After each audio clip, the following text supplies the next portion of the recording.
শাহপুরবাসীর পক্ষ থেকে ইসলামী মহাসম্মেলনের পক্ষ থেকে সম্মানিত এলাকাবাসী, আমরা যার আলোচনা শোনার জন্য অপেক্ষামান ছিলাম, যার আলোচনা শোনার জন্য দীর্ঘ কয়েকটি মাস আমরা অপেক্ষিত মান, আপনারা এদিক সেদিক ঘোরাফেরা না করে, দোকানপাটে আড্ডা না দিয়ে, অযথা সময় নষ্ট না করে আপনারা এখনই প্যান্ডেলে চলে আসুন। আমাদের যে প্রধান অতিথি, প্রধান মেহমান ডক্টর আনাতুল্লাহ আব্বাসী হুজুর এখনই আমাদের মাঝে এসে উপস্থিত হয়েছেন।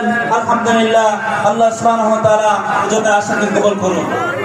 নারায়ে তাকবীর, আল্লাহু আকবার, নারায়ে তাকবীর, আল্লাহু আকবার।